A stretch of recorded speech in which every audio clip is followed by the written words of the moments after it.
Nagugutom ako. Invite ko kayo mga lady.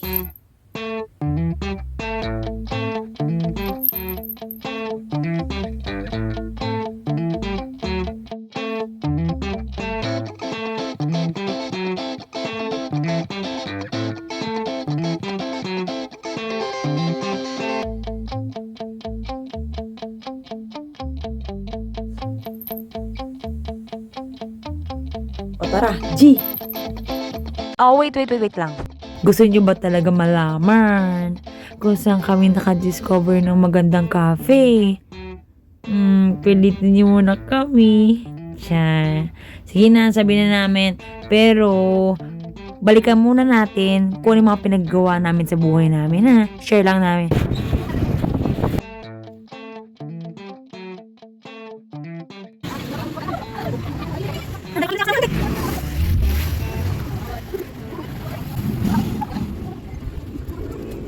So, alam nyo ba guys, napusugod ng team namin na 4+1 ladies sa Imus Cavite para puntahan at tikman ng isa sa mga sikat na coffee shop na matatagpuan sa Poblacion 1B.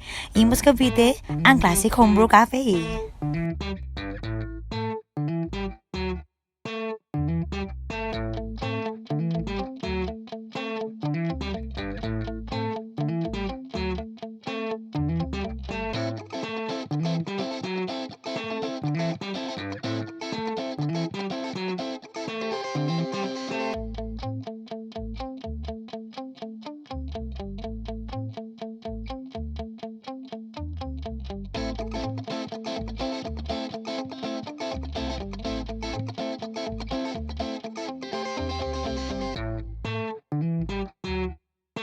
Isa sa pinagmamalaki nila ang kanilang minimalist aesthetic design at nature vibe ng kanilang cafe.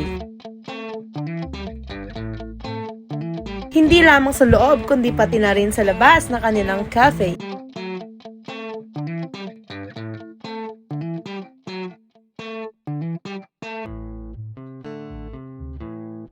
At sobrang hygienic din ng kanilang staff pagdating sa food preparation.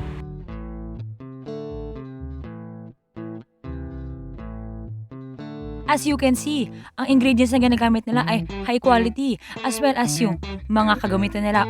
Pak, shiny, shimmering, splendid. Kaya masarap din yung mga food products nila. Pak.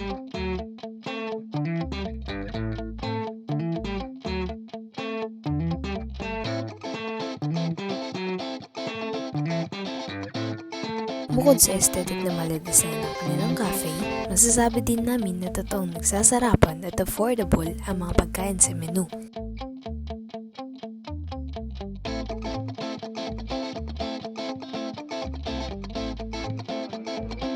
At isa sa mga nagustuhan namin ay ang kanilang french fries na masasabi namin na masarap at affordable.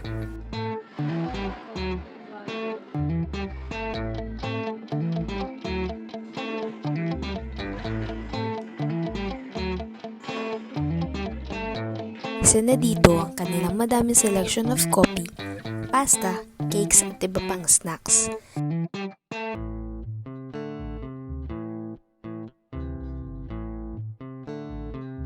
Chikahan with lemon time muna kami.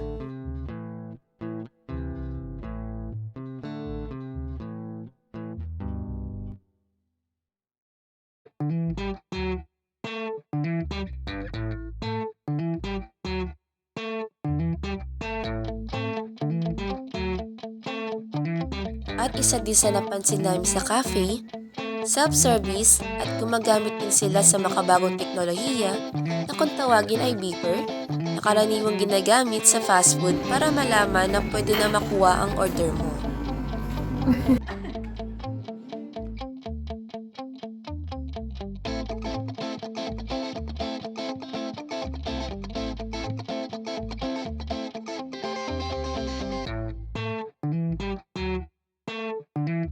Overall, masasabi namin na isa din ito sa magandang cafe na puntahan para makapag-relax with your family, friends, boyfriends, girlfriends dahil sa masarap na, affordable price pa.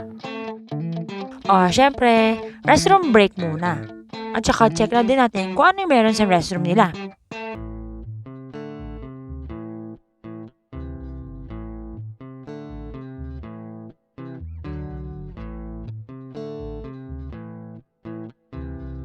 Hindi madumi yung restroom nila. May toiletries na din. At saka hindi mabaho. Pwede na nga mag-picture eh. Bongga. Paganda lang.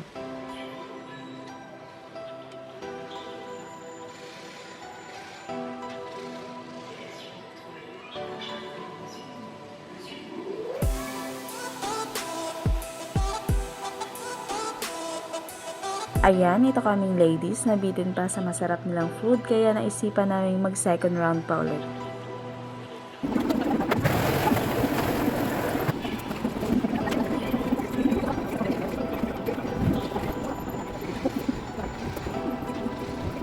Sa sobrang comfortable at saka nakaka-relax ang place at sakto ding busog na kami. Tamang relax at paganda muna kami habang nagpalamig bago umuwi. Sa ganda ng ambience ng cafe ay hindi namin napigilang mag-picture at mag-video ulit.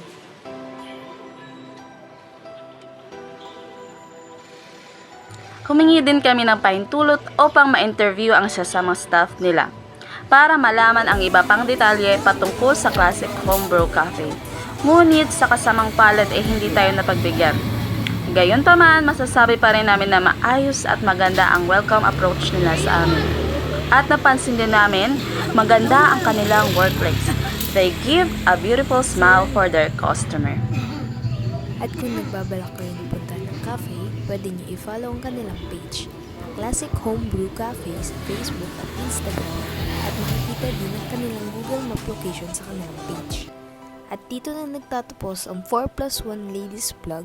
Sana'y nagkaroon kayo ng idea kung saan pwede mag-relax kasama ang pamilya and friends nyo. Don't forget to like, share, and give your suggestion on the comment section para sa sunod na vlog namin. Charot! Yun lang, tapos na!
Video yun?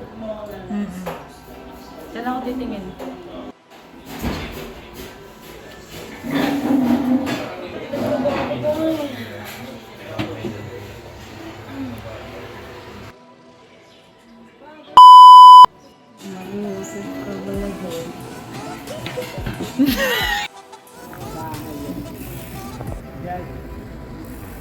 Dai!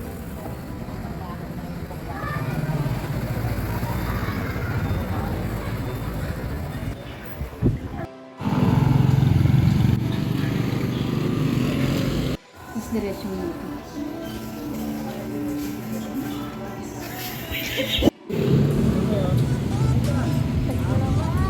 Kati, tara!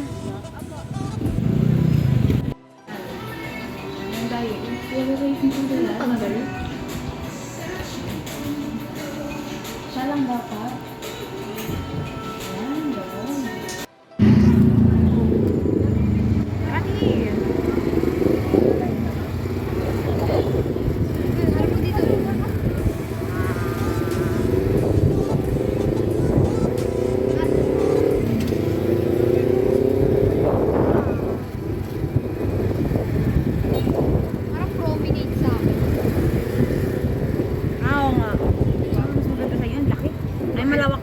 Maluwag. Tsaka parang may mga cottage. Kaso sa amin, bawal kumain sila.